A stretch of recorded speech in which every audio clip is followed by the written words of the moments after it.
Ada yang tahu apa yang dimaksud dengan kejujuran?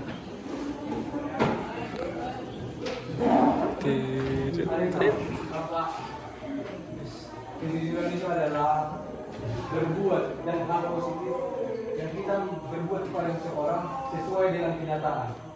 Paham? Kejujuran itu adalah keputusan dalam berkata dan bertindak sesuai dengan kenyataan tanpa adanya niat untuk menipu atau berbohong. Jadi pentingnya kejujuran ini pastinya, jadi misal kalian kan karena ya kalian dengar orang yang bekerja di tempat sini, pernah orang sini itu paling menjunjung yang namanya kejujuran. Jika kalian jujur, dia akan dipercayakan satu perusahaannya kepada kalian. Karena apa? Ya, karena kejujuran. Jadi kalau kita jujur, mereka percaya pada kita. Tapi sekali kita mengecewakan mereka, sekali kita berbohong atau berbuat sesuatu yang merugikan mereka, mereka pasti langsung memecat kita atau tidak percaya lagi kepada kita. Itu adalah dari kejujuran ini. Misal ada lagi contoh si siapa ya? Sulaiman. Jalan dia, perjalanan jalan kan, lewat adalah dompet, terus dibuka ada uang seharga 3 juta. Serta komputernya, padahal di sini dia ada lagi butuh membeli sesuatu. Tapi karena ia tahu bahwa berbohong itu adalah hal yang salah, dia berpikir untuk menghilangkan dompet tersebut. Kebetulan di dompet itu ada KTP kan. Nah, dia berjuang untuk mencari alamat dari seorang yang mencari dompet ini melalui KTP-nya. Kemudian pulang dan memberitahu kepada orang tuanya agar dompet ini diantar ke tempat-tempatnya. Nah, dia menunjukkan kepedulian dia sebagai seorang anak, di mana dia berpikir, coba aku di posisi ini, pasti aku akan kecewa jika kehilangan uang yang memiliki jumlah yang cukup banyak.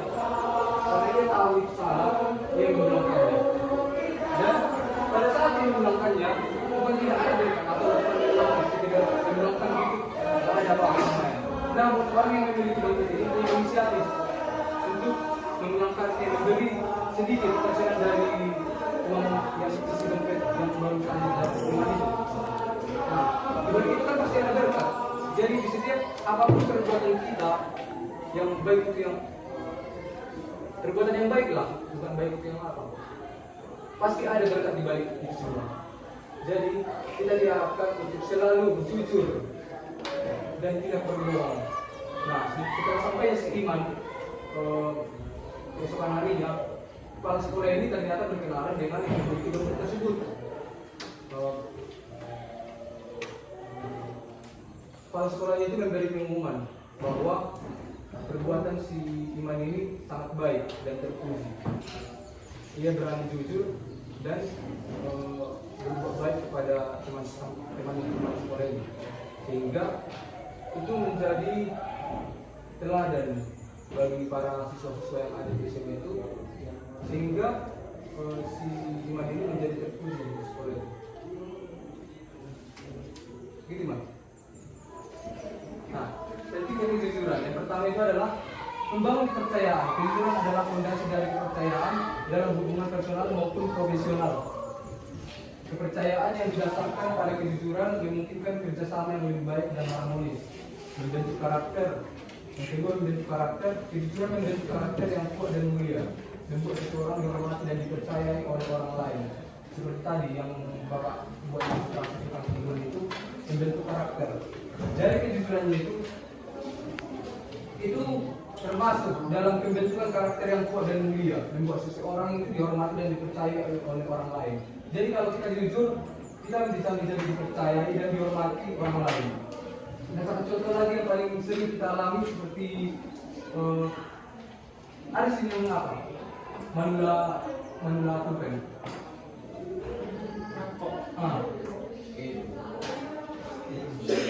Karena saya di jalan saya sering ada gitu. Apalagi saya malah terletak Tupen gitu kan. Gak peduli dia, tapi siapa tadi tanya kan, siapa ini enggak, langsung ditarikkan. Jadi dia buat entah apa sebenarnya yang terlibat di situ ini. Padahal kalau satu pulpennya betul untuk mengerjakan sesuatu. Memang dari zaman bapak saya nggak pernah sering kayak gitu. Tapi bukan bapak salah satunya ya, enggak. Nah, terus untuk ibu itu adalah mencontek. Ada seperti mau. Banyak ilmu di sekolah ini kan melalui kayak IPA, apa lagi? Nah, bahasa Inggris, apa lagi? Tapi ilmu yang paling digeluti orang itu ilmu apa? Ilmu kopiologi, kopikologi. Ilmu kopikologi, mau apa? Gak ada sebenarnya kalian kayak masa mengejar nilai, tapi isi kalian itu kosong. Ujian itu tujuannya di mana kalian memahami apa yang sebelumnya dijelaskan oleh bapak ibu guru kalian selama mengajar. Dari sini jadi tes kalian seberapa besar kemampuan kalian melalui apa yang diajarkan sebelumnya. Tapi kalian lah atau psikologi, ditengok nilai 100, tapi pas ditanya isinya kosong. Jadi itulah, makanya kalian sekali diketahui kalian tidak jujur, pasti tak yang terbaik untuk menghormati. Kalian tahu ya kalau contohnya di kasus-kasus masyarakat sekarang, seketika ditahulah si Alpetrus Manako coklat. Aduh, mana bet? Dong, ada contoh dah. Nah, terus seketika karena memang belum ketahuan dia, seluruh keluarga mengetahuinya. Ketika dia lewat, apa yang terjadi? Pasti pandangan orang lain kepadanya kan? Nah, di situ dia udah menunjukkan dampak negatif dari hubungan tadi, tidak dihormati. Apa lagi tadi? Ada yang ingat?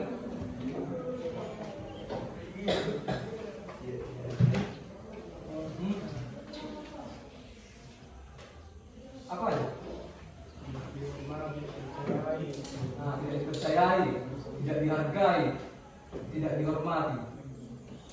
Nah, untuk agama Kristen, kalau misal mencuri, siapa yang kita berapa?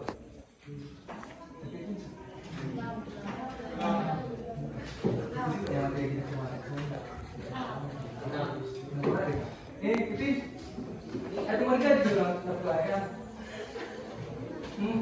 Oh ya Pak, buah properti kita ya, ada senari, tidak mau, ribut, kalau tidak berapa itu? Siapa menjawab? Iya bagus, tidak kecelakaan.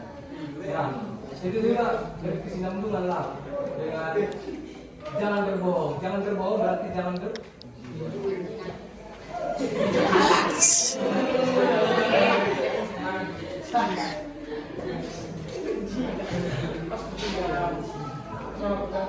mana Bet?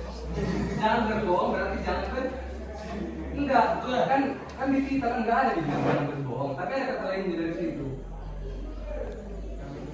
Dari 9 apa?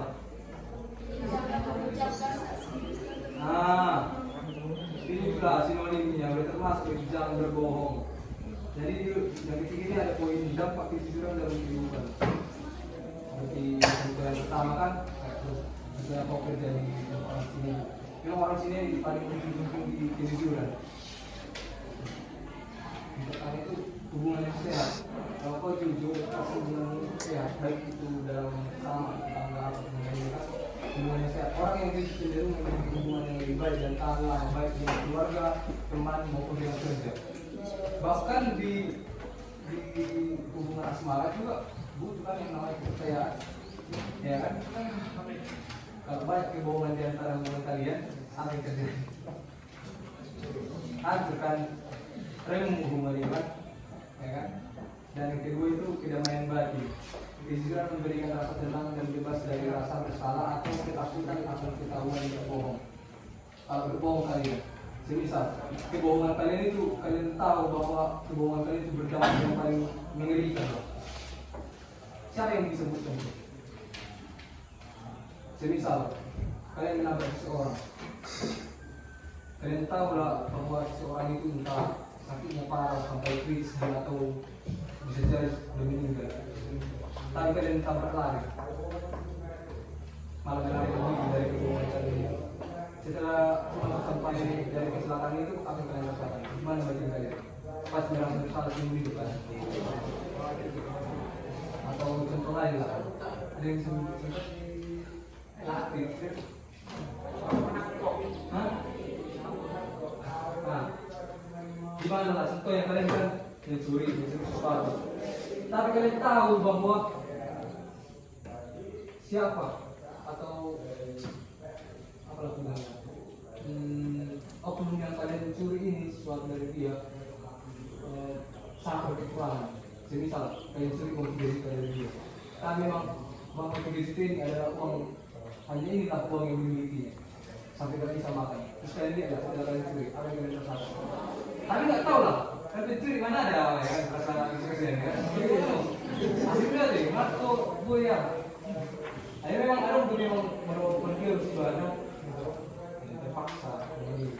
Banyak situasi yang kadang mau berbohong, tapi mau bagaimanapun kita kembali ke kesalahan, yaitu bohong itu memang salah. Nggak ada yang berbohong sebenarnya, ya kan?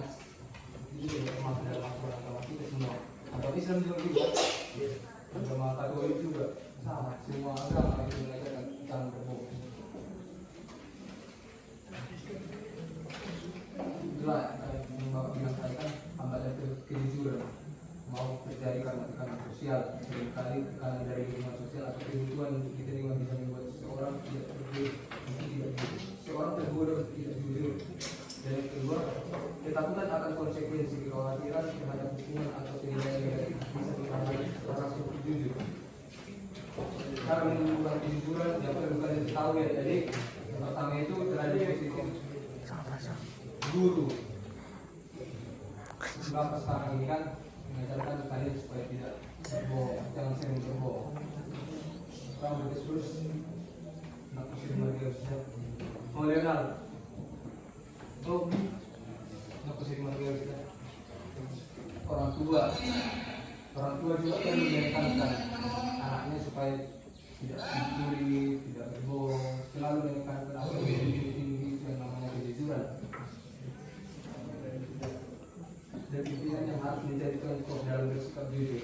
Kadang ada yang mengajarkan tentang kejujuran, tapi dia sendiri tidak jujur atau sering berbohong. Tapi kadang kalau di satu sisi ada yang bilang jangan lihat siapa yang menyampaikan, tapi lihat apa yang disampaikan. Coba apa yang berat? Maksudku, gimana kau mengerti dari kata-kata saya? Jangan lihat siapa yang menyampaikan, tapi lihat apa yang disampaikan. Artinya semua apa yang mereka dari personikan dia menyampaikan ke kamu apa perkara. Jangan kalian berbohong, terlalu tinggi yang namanya kejujuran. Tapi aku dia sendiri bukan berarti nggak pernah jujur, pernah berbohong. Jadi manusia secara duniawi juga pasti kita pernah yang melakukan yang namanya kesalahan. Nah, yang kedua itu pendidikan karakter. Melalui pendidikan karakter di sekolah yang menekankan pentingnya dengan kejujuran dalam kehidupan sehari-hari. Dan yang ketiga, pemberian lingkungan yang mendukung. Semisal ada orang menampak nomor kejujuran itu, tidak takut jualan ini, dalam semuanya.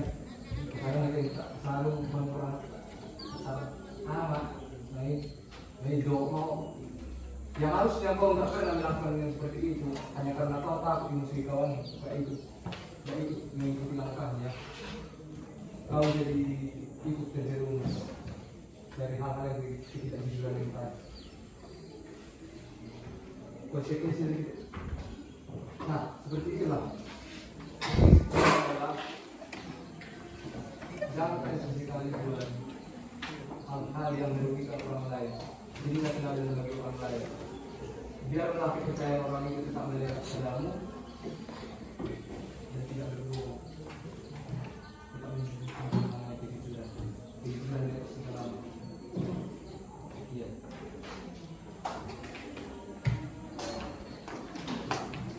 Ada yang bertanyakan? Sudah materi tadi. Jadi sih mau dikerti. Untuk anggaran sistem dasar dari materi kita ini diambil dari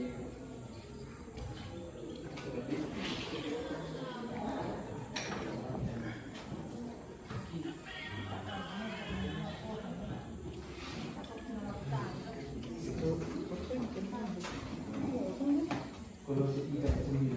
Nanti kan pada belajar agama. Tapi kalau kalian lihat, kira kesimpulan terakhir kita mulai besok kita masuk lagi. Oke, selamat pagi. Jadi, makasih, Dik.